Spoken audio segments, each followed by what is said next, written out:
Hello everyone, Clifford Bennett, Chief Economist, ACY Securities. I trust the week has been kind to you and you'll have a wonderfully restful weekend ahead of you. Of course, we still have the rest of Asia, European and New York trading to go, but the trend has definitely been as forecast, equities to the downside, despite the occasional enthusiasm of the bulls. Again, we saw that in New York yesterday with non-farm or new jobless claims actually coming in at a reasonable number. And we also saw wages growth reassessed from the previous 1.6% annual year-on-year basis to 2.2%. And we've seen wild kind of revisions in data around the world. For instance, today in Japan, we saw the second estimate of Q2 GDP, which was revised down from that impressive 1.5% number to a still impressive 1.2% number. The previous quarter was also revised down, so the revisions are long lasting and they do tend to be to a worsening economic outlook rather than to a better one. So that previous quarter was also revised down to just 0.8%, but overall that means the last two quarters are sort of averaging 1% growth per quarter, which is a vast improvement of a few years ago. So Japan is certainly on the improve, but as we've seen within the industrial numbers there and some manufacturing data there, the Japanese economy does not yet have a sustainable traction, if you like. And that is why the Bank of Japan has said it will be maintaining an easy monetary policy structure for some time. And I've always argued that that would be the case.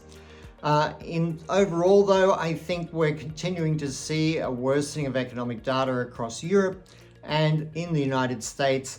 These momentary strong points do not tend to last. For instance, that ISM Services Activity Index, PMI, was a good strong number, but it was still below what is historically a healthy range for that data series. And on the same day, we had the IDB Economic Confidence Index come out, and that was a really ugly number. So there's always a mixed bag on the day, and the bulls tend to grab the one that's bullish and spin it. I suppose I occasionally tend to grab the bearish ones. But overall, I think apart from jobs data, as I've said consistently for the last 2 years, as something like 2.5 million jobs disappeared in COVID that didn't come back after COVID. So it's not the same level of employment in the United States as it was previously. And that distortion still reverberates through that data. And also we have a situation of the ever-growing wealth gap in the United States, as is the case in Australia. It's really starting to widen now. And what we're seeing is, yes, people who normally have jobs and work are getting them, but there's still a lot of people being left behind. So that jobs data aggregate jobs data does not really reflect the overall societal situation, is what I would argue. Nevertheless, even if you admit or take the job situation as being strong, retail sales in the US of late have been rather lackluster, to say the least. And consumer sentiment and business sentiment remains at crisis levels, akin to, but more shallow in the territory than it has been previously, the GFC or even COVID lockdowns. And as we know, the run of industrial production and manufacturing data in the United States, as elsewhere around the world, continues to look extremely dire. Therefore, yes, and you can accurately say, given the global manufacturing PMI data, that global manufacturing is in recession, as I've forecast all year it would be. And I think it is going to be stuck there. So we're looking at a global contraction in the manufacturing industry, which will not be good for commodity demand going forward. So I think the Australian export numbers, which we saw decline over 2%, they are a warning sign as to the outlook for the Australian economy, because remember, it's usually the case that during a domestic slowdown in the Australian economy, that the export sector supports the overall GDP aggregate data so that politicians can continue to pat themselves on the back, as happened during the GFC when you had New South Wales and Victoria in recession as a function of RBA rate hikes in the middle of the GFC, 3 of them in fact, but you had aggregate GDP data staying firm. And that was because the export sector was growing at a breakneck speed of 16% at the time, because China was continuing to power on as the Western economy sank under the weight of the global financial crisis. And we're seeing a similar scenario at the moment, but this time China isn't strong to rescue us. And remember, we haven't exactly been making ourselves China's favorite export market over the last few years, since the previous federal government, really did attack China on various fronts and issues, and even the Financial Times in the UK and the the New York Times in the US did comment that Australia was particularly aggressive against China, even more so than the United States at that time. So China did come out and say that it would be looking to source commodities that it would normally source from Australia from elsewhere. And I think it was the case in the soybeans market, where we lost contracts and the United States actually picked those contracts up. So we haven't done a lot to help us on the economic front, on the export front, in our relationship with China over the last several years. We hope that relationship is warming and mending, of course, and it does seem to be doing so at the fringes, but there's still an element of China choosing to shop elsewhere if it can, and that will hurt Australia's exports. I mean, the Australian dollar is weak at the moment, and yet exports were down 2%.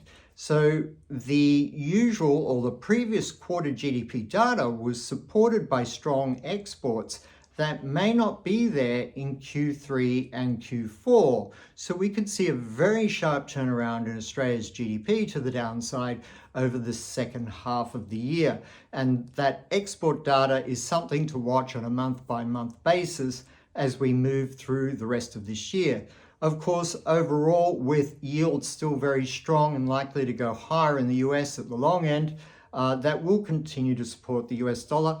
And again, I've mentioned before, but few other commentators seem to care to, is the Treasury Secretary's policy of supporting or guaranteeing 100% cash deposits at the big sort of 6 banks, if you like, in New York and a couple in LA.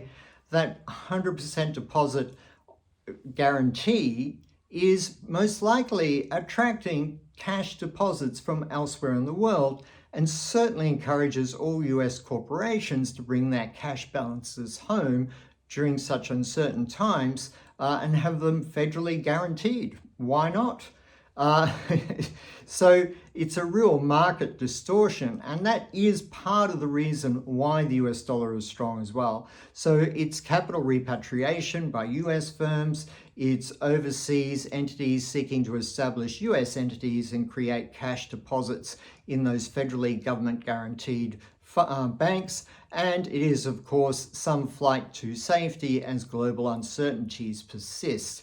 So US dollar strength, I think, can continue, although it looks like it needs to have a bit of consolidation here and perhaps a little bit of downside weakness, but overall the trend, I think, could remain firm for longer than we expect, higher for longer for the US dollar perhaps. As with US interest rates, the ECB will continue to hike, they will continue to cripple their economies, and manufacturing will continue to slump. So really not very good at all. And we saw some, on the Australian front, we saw some building permits data out where permits new dwelling approvals had fallen 16% over the last 2 months. So that is a building industry crisis. So I think Australia is most definitely headed for a recession, and perhaps even in that aggregate data, and not just for most Australians, with the overall effect being hidden by aggregate data, but perhaps the aggregate data, if those exports continue to soften,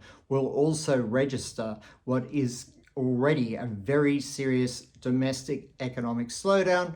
And of course, all of this is largely a function of the previous government's biggest stimulus per capita in the world COVID spend, and also very much due to the incompetence of the Reserve Bank at the time, which is why Governor Lowe's been removed instead of being allowed to serve a second term. This is very unusual. Don't think he's done a good job and been given a pat on the back. This is a real termination of the governor of the RBA for incompetence and poor performance.